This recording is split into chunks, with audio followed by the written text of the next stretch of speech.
To call to order the public hearing for the proposed annexation agreement being held here today in Tinley Park Council Chambers. It is 6:36 p.m. Madam Clerk, can you please call the roll? Trustee Brady? Here. Trustee Brennan? Present. Trustee Mahoney is absent. Trustee Mueller? Here. Trustee Shaw? Yes. Trustee Here. Sullivan? Yes, here, President Glass. sorry. Present. We have a quorum. At this time, I would like to have a motion to open the public hearing.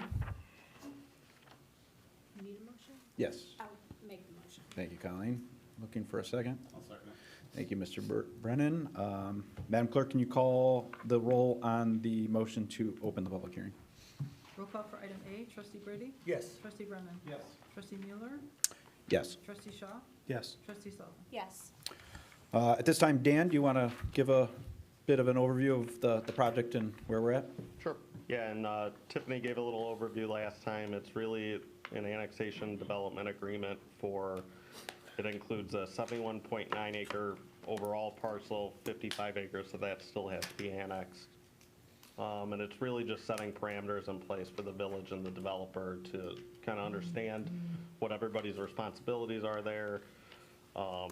Kind of set some zoning entitlement procedures in there, some engineering and kind of regulating plans, covenants and requirements for special service areas and things like that that kind of help protect the village.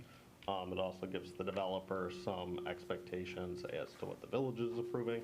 So it's an overall 20-year term, and again, just kind of goes through everything in terms of utilities, whose responsibility is what, and kind of lays it all out.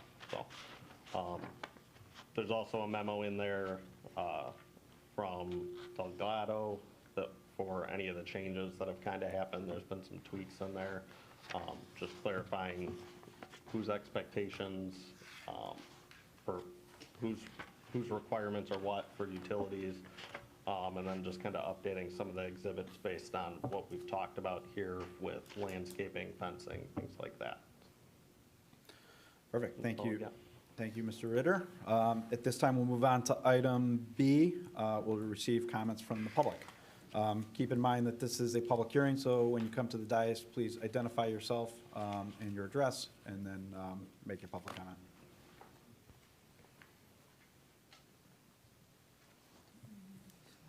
Hi, good evening. My name is Jennifer Vargas. I'm at 7436 Ridgefield Lane. I am directly adjacent to the property that we'll be talking about. I spoke at the last meeting letting you know that the residents did not oppose this development, but that we wanted to have a lot of input into it and to be involved so it would be cohesive to our neighborhood, that it would fit in with how we are.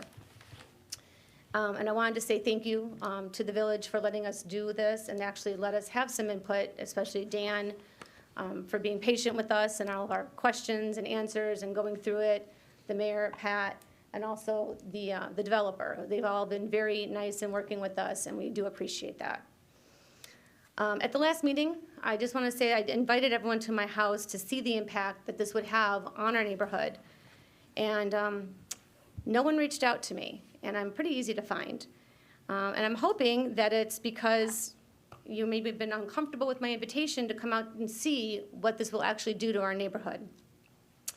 I hope you all took it upon yourself to do the research and to drive out to the neighborhood and to walk around and to see for yourselves what this development will look like from the residents' point of view. I don't want to stand here and give a long speech tonight. I did that the last time, but I do want to highlight a few of our concerns. Some of them might be premature to what you guys will be talking about tonight, but it is something that we feel important for you guys to know.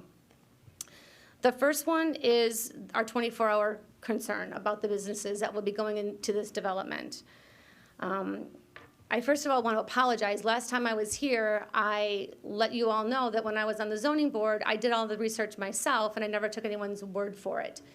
Last time when I was here, I let you know that I spoke to the McDonald's Corporation, that they had emailed me to let us know that the franchisees are not required to have a business open 24 hours.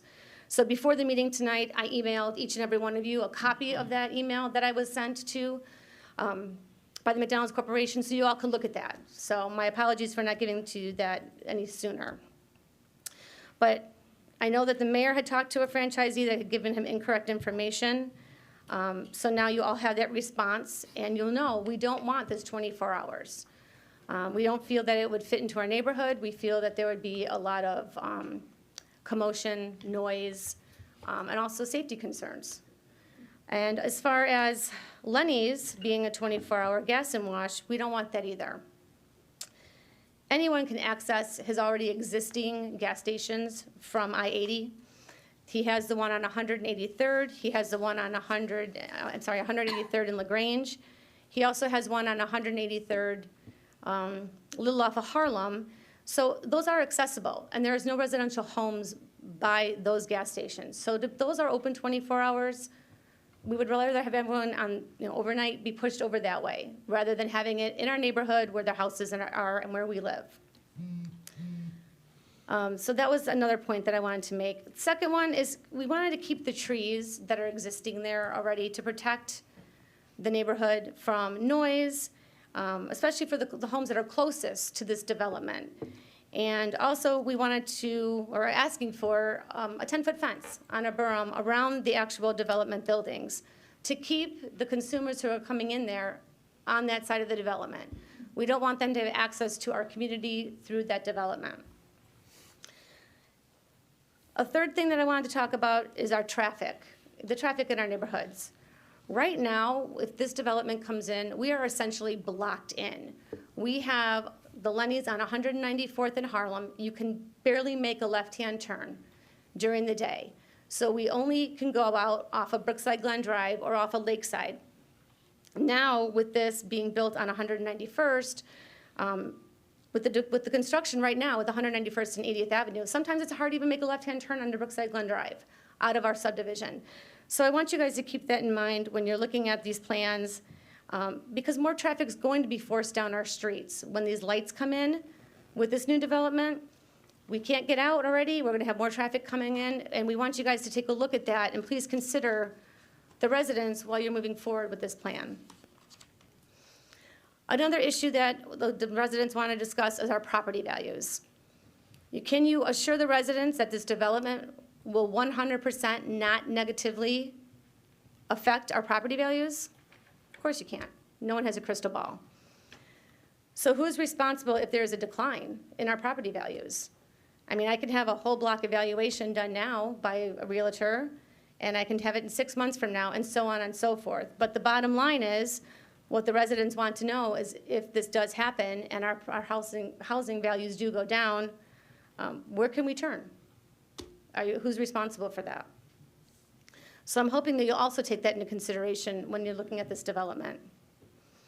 Another main concern is the security on the premises. I know I talked to the developer, and he said he was not planning on having security on this development, and that would be the responsibility would be of the owners of the buildings that are going there. And I know that Brookside Marketplace originally did not have its own security, and we all know what happened there. So we are concerned that if this development does not have security on premises, Brookside Marketplace does, is that going to push the criminal activity over by us because they'll know that there is no security there, and they can get away with it with an easy out onto I-80. So it's something else we would really like you guys to consider moving forward. Of course, we have other concerns that will come up when the development starts. I hope that you guys can address the concerns that we have brought up to you at the last meeting and then again tonight. And let's just be sure that we're proactive and not reactive when we're making these decisions for this development. Thank you. Thank you. There's two comments based on what Jennifer had to say there. So we did get the email. It came at 5:15. I don't check my email in between when I leave house and get to here. So I will take a look at that later today. I'm very familiar with this area, and I stopped going into residents' houses a while back. There's a path behind your house. I run that path twice or 3 times a week. This board is extremely responsible and looks at every one of these projects. So just because we didn't take an offer to go into your house and see the view, I assure you, we take this very seriously, and we know the area well. Are there any other public comments for the public hearing? I am seeing none. Can we close this one out? This time we can. All right, so at this time, I'd ask for a motion to close the public hearing. I'll make the motion. Thank you, Colleen. Thank you, Mr. Brady. Madam Clerk, can you please call the roll for closing the public hearing? Roll call for item D, trustee Brady? Yes. Trustee Brennan? Yes. Trustee Mueller? Yes. Trustee Shaw? Yes. Trustee Sullivan? Yes. And at this time, I will look for a motion to adjourn the public hearing. I'll make the motion. Thank you, Colleen. I'll second. Thank you, Mr. Brady. It's not on there, but I put it on there anyway. So there's a standing motion to adjourn the public hearing.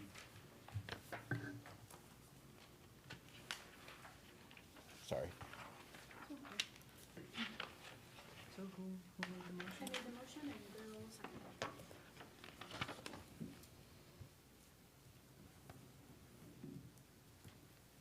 Trustee Brady? Yes. Trustee Brennan? Yes. Trustee Mueller? Yes, Trustee Shaw? Yes. Trustee Sullivan? Yes. that motion carries. We are adjourned, and we will be back for the village board meeting.